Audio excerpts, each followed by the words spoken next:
Welcome to the Old Time Radio Westerns. I'm your host, Andrew Rhynes, and I'm excited to bring you another episode absolutely free. This is one of over 80 episodes released monthly for your enjoyment. Now, let's get into this episode.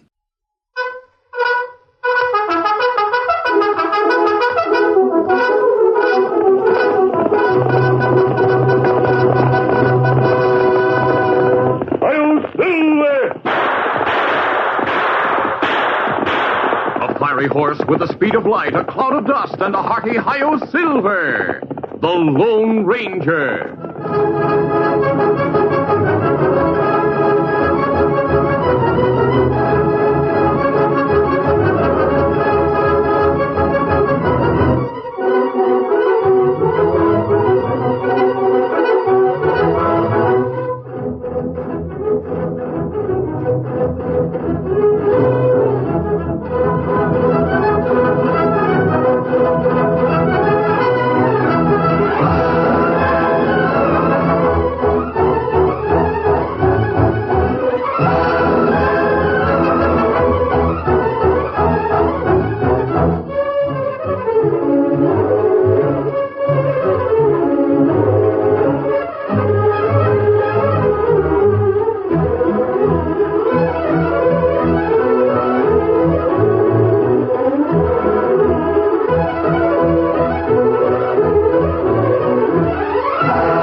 Faithful Indian companion Tonto, the daring and resourceful masked rider of the plains, led the fight for law and order in the early western United States.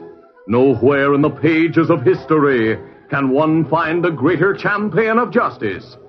Return with us now to those thrilling days of yesteryear. From out of the past come the thundering hoofbeats of the great horse Silver. The Lone Ranger rides again. Come on, Silver. Let's go, big fellow. Hi-Yo Silver! Hi!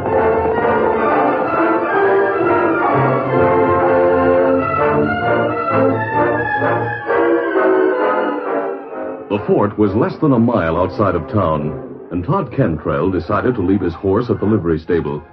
He ate supper at the hotel, and the talk that filled the dining room was all about the Apaches. With Little Dog as their leader, the young braves had left the reservation and were raiding isolated ranches and towns. It was rumored that the regiment would soon be on the march. Nothing to do but join up. Todd walked out to the fort, and as soon as he had sketched his war record, the adjutant accepted his enlistment. He was issued a uniform and assigned to Troop C, commanded by Captain Walsh. The first sergeant showed him the barracks where he would sleep, and it was there that Todd saw his first familiar face. A husky young trooper with flaming red hair dropped the boot he was polishing and ran to shake his hand. Hey, by thunder, it's Todd. Todd Cantrell. How are you, boy? Hello, Reed. What are you doing here? What does it look like? Back in the Army. Yeah, but why? I thought you were heading straight for your old Kentucky home and that you were never going to leave the place again. My home had been burnt to the ground. Oh, during the war? No. It happened after the war was over. A band of outlaws. What about your family? It was only my sister. They killed her. Oh, I'm sorry, Todd. Most of the crooks were caught. It was only their leader who got away. I decided to find him. I've been looking for over a year. Yeah? I've never seen the man, but I know his name and I have a pretty good idea what he looks like. Black hair, black eyes, scar on his cheek. Ever hear of anybody called Ace Hudman? No, I haven't. Do you expect to find him in the tent? I was told he'd enlisted in Kansas City. Well, there's over 1,000 men here, Todd. I don't know them all. He may not be using his right name. He's big, weighs close to 200. Scar on his cheek. There are a lot of us who have scars. Me, for instance. Hawks, who sleeps in that next cot. Captain Walsh has a scar, too. I'll find Hudlin. Todd, when was it he enlisted? 3 months ago. Uh-huh. Any ideas? No. Yes, you have. What are you thinking? Well, in a general way, Hawks answers the description. And it was about 3 months ago that he get... What are you going to do? Take a look through this duffel. Todd, there'll be sound and lights out soon. The men will be coming back.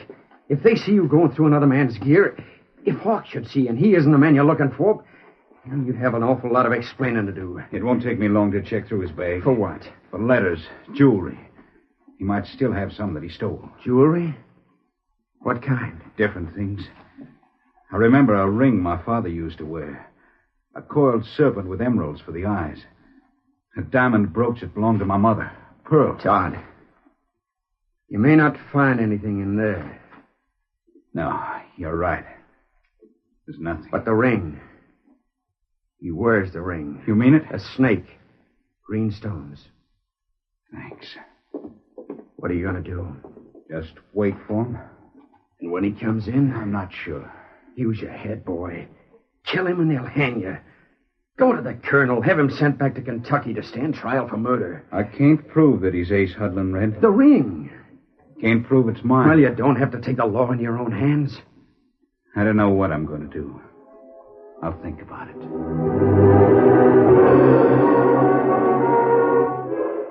The other men returned to the barracks, but the man who called himself Hawks wasn't among them. The troopers retired for the night. The lamps were turned out, and then, as taps were sounding, the door of the barracks opened and the sergeant came in. He raised a lantern high above Hawks' empty cot. Where is he? Don't know, Sarge. Haven't seen him. Search me. I guess the doc was right. What do you mean? Well, he saw him heading out of town tonight wearing civilian clothes. Desertion. What do you know? He's going to get him. The men discussed the news for a few minutes, but Todd said nothing. He waited until the barracks was silent and all the troops seemed to be sleeping. Then he threw aside his blankets and began to dress in the clothes he had worn when he came to the fort. He was pulling on his boots when Red loomed beside him. Where do you think you're going? After him. You loco. He's deserted. They'll bring him back. Maybe. When they do, he'll be court-martialed. He may be shot. Maybe. If you desert, the same thing will happen to you. I've been after him for over a year. I can't let him get away now. How do you expect to get out of the stockade? I'll go over the wall. And then what? I have a horse in town. The sergeant said he was heading west. There's a lot of country to the west. Yeah, that's why I don't want to waste any time. I'll be seeing you, Red.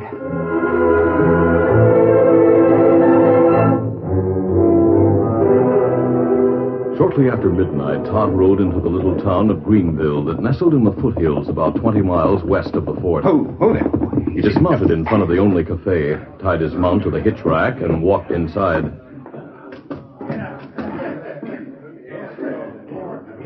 He searched the line of men at the bar, and then started for one of them at the far end, a man who wore blue trousers with his buckskin shirt. It was the ring on his finger that had caught Todd's eye. You call yourself Hawks, don't you? What's that? It used to be Hudlin, didn't it?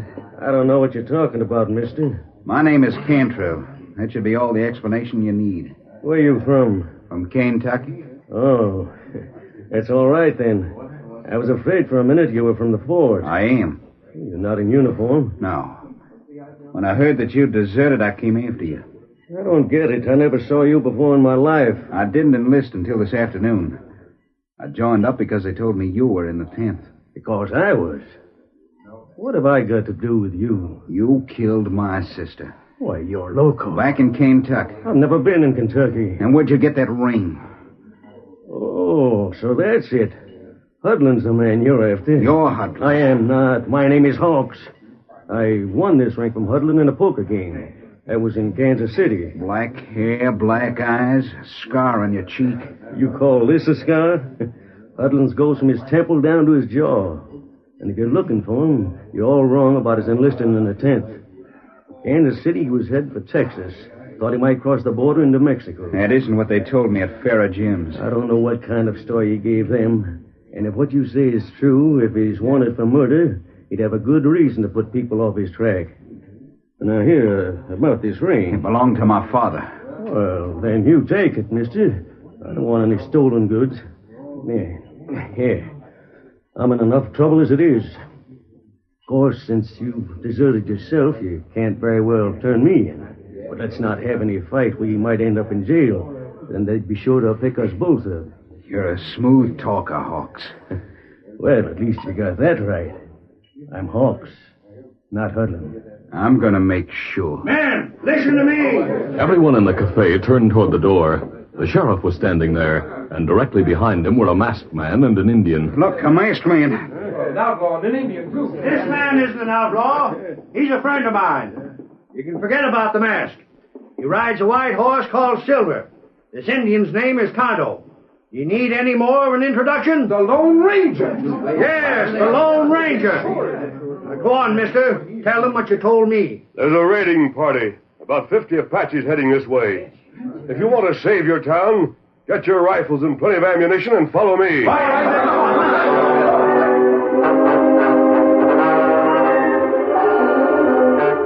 The Lone Ranger directed the defense of the town. He posted most of the men at the western end, closest to the hills, the most logical place for the attack.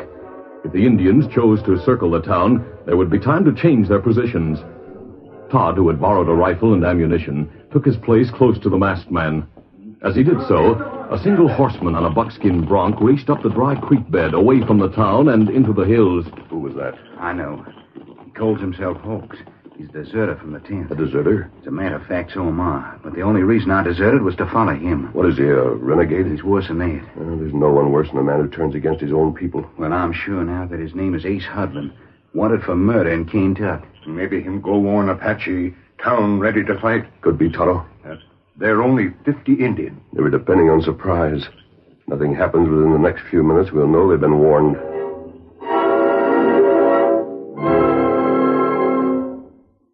The minutes stretched out. 5, then 10. The Lone Ranger and the sheriff held a conference. They could be just holding off, waiting until later. Hoping we'll all go to bed. Tonto and I'll find out, Sheriff. How? Right into the hills. Plenty dangerous. There's a moon. Tonto can read the signs. It's easy to tell if them turn round, right back to camp. Look. What? Indians at the top of that rise. What? They're out of range. They're not coming any closer. There's Hudlin with them. That proves he's a renegade. Them right way now. Don't think he'll be attacked tonight, Sheriff. But you better keep some guards posted. Depend on it. Let's go, Tonto. Where? After them. There's a good chance they'll lead us to Little Dog's encampment. Well, you're sure asking for trouble. Only trying to prevent it, Sheriff. Mr. May, I'll ride with you. Oh, what for? I have a personal stake in this. Hudlin is wanted for the murder of my sister. And if you do find the encampment, I can take the word back to the fort. We can use your help. The colonel doesn't know me. Oh, what's your name? Todd Cantrell. All right, get mounted, Todd. We'll start right away.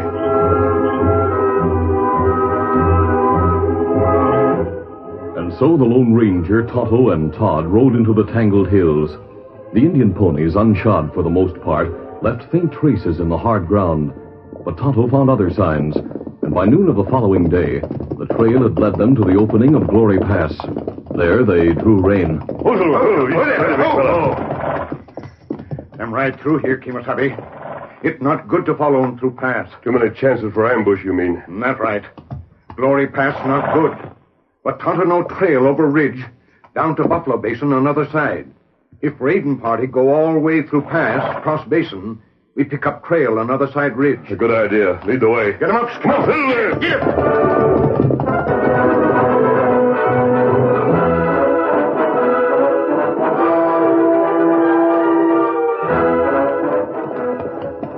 Half an hour later, they reached the top of the ridge that surrounded the basin. They dismounted and crawled to the crest. Todd was unable to control his surprise. Yeah. Little Dog's encampment. Hundreds and hundreds of them. I didn't realize there were so many. It'll take the whole regiment to handle them. The whole regiment. It would leave the fort unprotected. With renegades like these at large, the whole country is unprotected.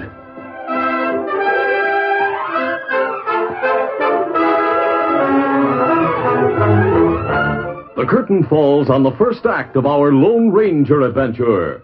Before the next exciting scenes, Please permit us to pause for just a few moments.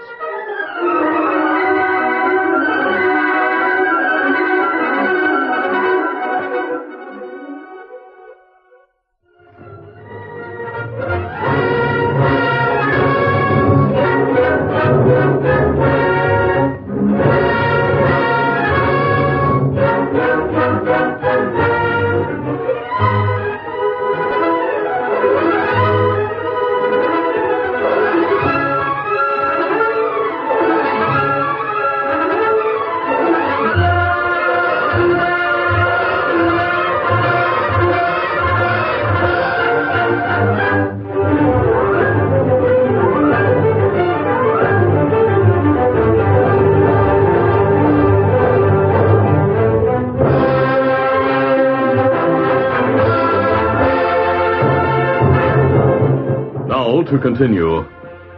As the Lone Ranger, Tonto, and Todd Cantrell watched the Indian encampment from the top of the ridge, they made an accurate account of the renegades. When they had finished... Nearly 1,000. I'd better get started for the fort. Do you think you'll have any trouble? Getting there, no. After you get there, you said you were a deserter. I figure the colonel will call it absent without leave when I give him this information. There's only one thing. What's that? I haven't seen Hudlin down there. Neither have I. But I can forget my personal problems for a while. When it comes to war, one has to. Yeah, I'll be a good soldier, mister. What about you and Tonto? Will you stay here? Yes. It'll be dark before you reach the fort. It'll be another 6 hours before the troops can reach here, even if they started right away. There's no telling what Little Dog will do in the next 12 hours. We'll keep an eye on him. The Army couldn't have better scouts. Adios. Adios, and good luck.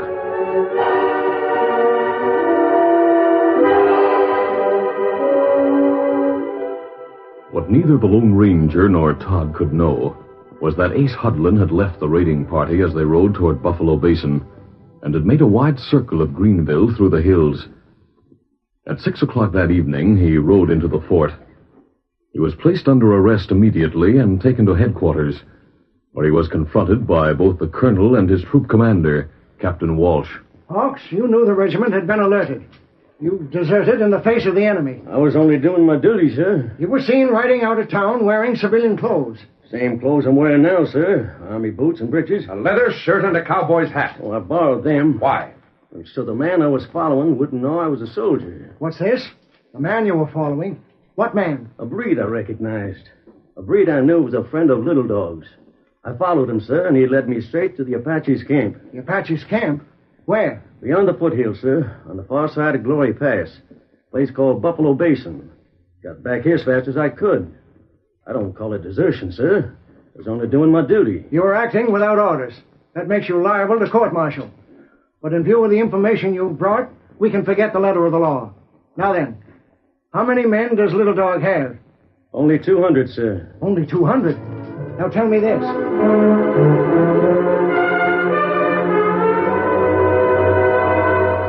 The colonel questioned Hudlin closely, and when he had finished... There's one more thing I'd like to report, sir. What's that?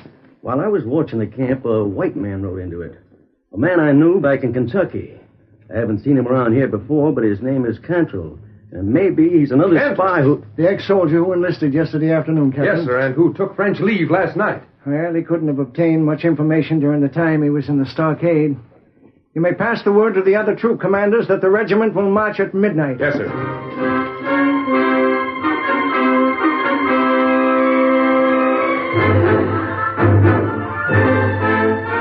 As a result of the colonel's order, the fort was filled with activity when Todd Cantrell rode into the stockade. He too was arrested and taken to the colonel, but the colonel gave him no chance to tell a complete story. You made a mistake in coming back here, Cantrell, but I have no time to deal with your case now. Sir, I hate Take him to the guardhouse. Yes, sir.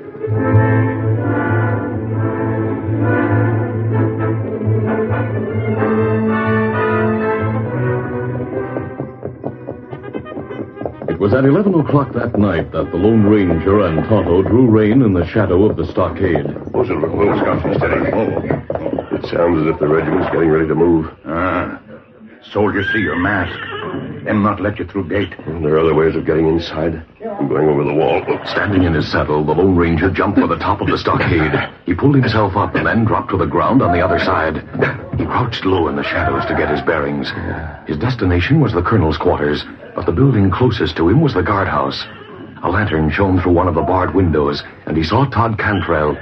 The Lone Ranger pulled his hat low over his eyes and sprinted across the open space between the stockade and the guardhouse. A masked man. What are you doing in there? I'm under arrest. The colonel didn't believe your report. Hudlin got back here before I did. He told the colonel he saw me in Little Dog's camp. I see. But he told the truth about where the camp is.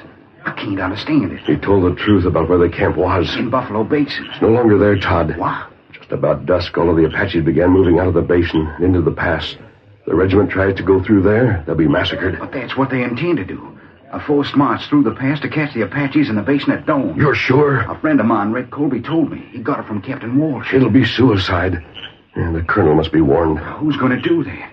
He won't listen to me. I'll have to make him listen. Where are his living quarters? At the far end of the parade ground, next to the orderly room. All right, I'll see you later.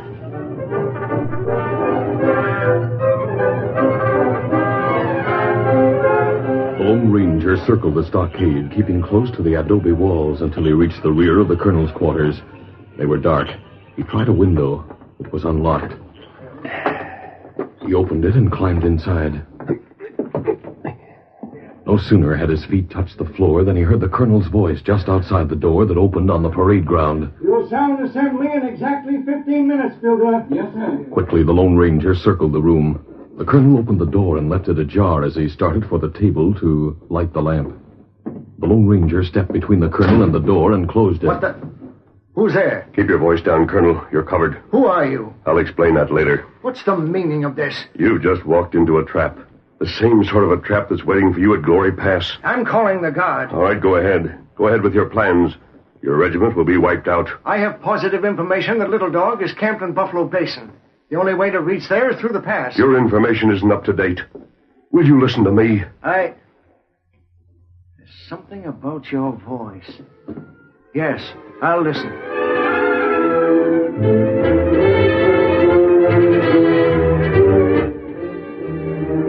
5 minutes later, all the troop commanders were summoned to the colonel's quarters. There's been a change in marching orders, men. Only Troop C under Captain Walsh will ride straight for Glory Pass. All other troops will remain under my command, and our route will be across the ridge.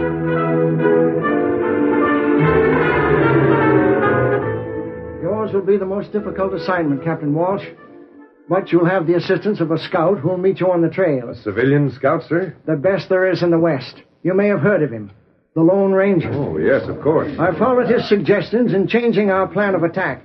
I should give you every confidence in its ultimate success. Certainly does, sir. There's only one thing more. Captain Walsh? Yes, sir. Return Private Cantrell to duty. Arrest Private Hawks. Put him in irons and lock him in the guardhouse. Yes, sir.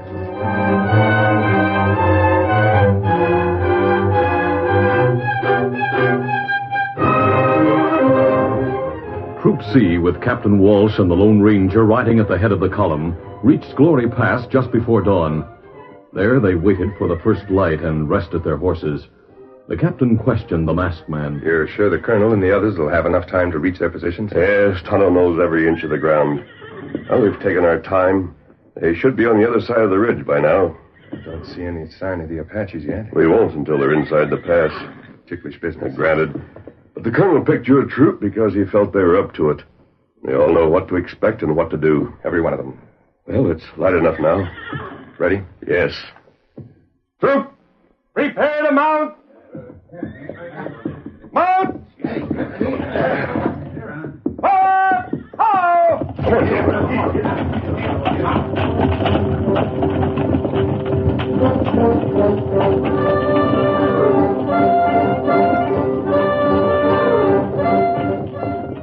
The troop rode into Glory Pass, each man on the alert, studying the wooded slopes on either side.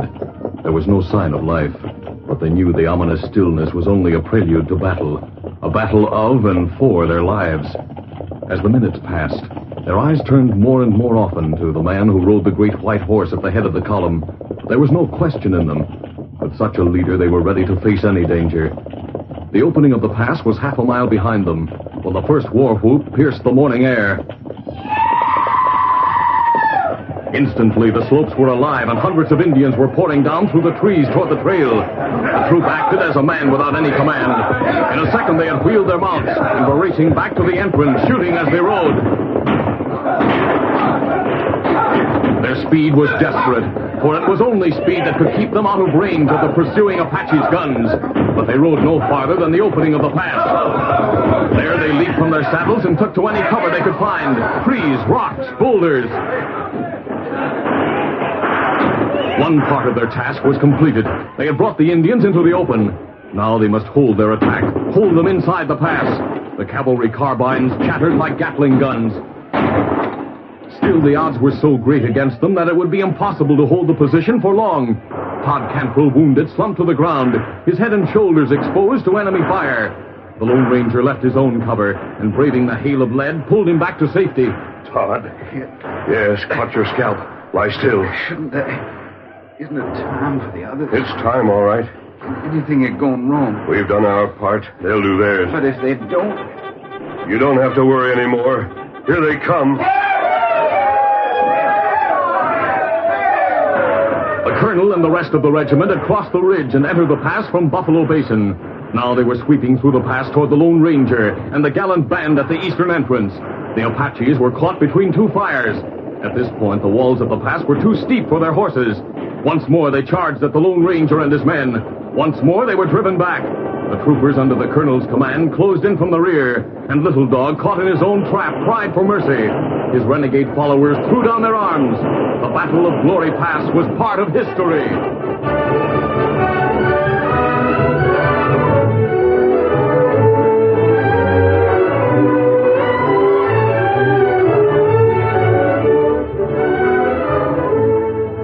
The regiment bivouacked in Buffalo Basin and cared for its wounded.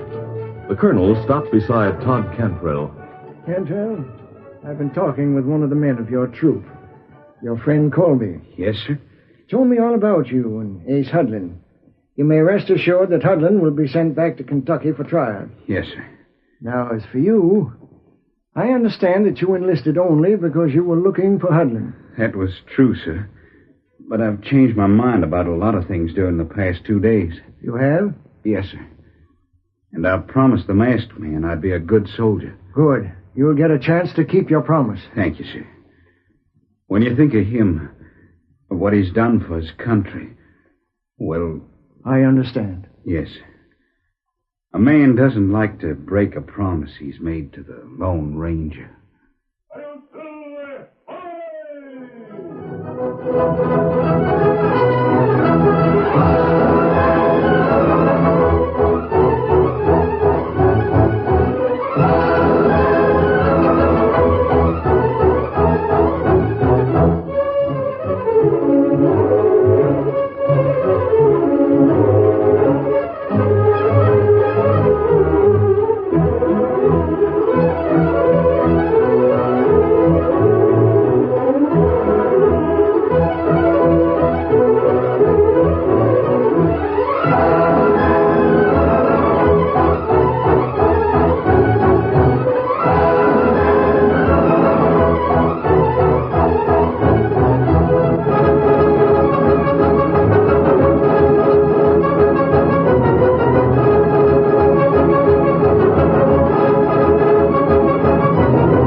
This is a feature of the Lone Ranger Incorporated, created by George W. Trendle, produced by Trendle Campbell Enterprises, directed by Charles D. Livingston, and edited by Fran Stryker. The part of the Lone Ranger is played by Brace Beamer.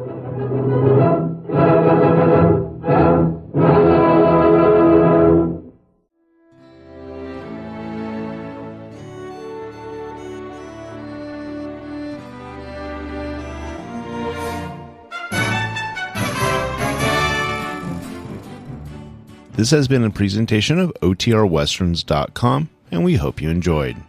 Please take some time to like and rate this episode within your favorite podcast application.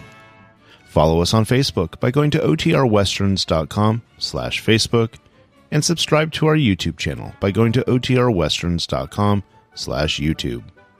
Become one of our ranch hands and unlock some exclusive content. We want to thank the following ranch hand, Steve, who joined us recently. You too can join by going to OTRWesterns.com/donate.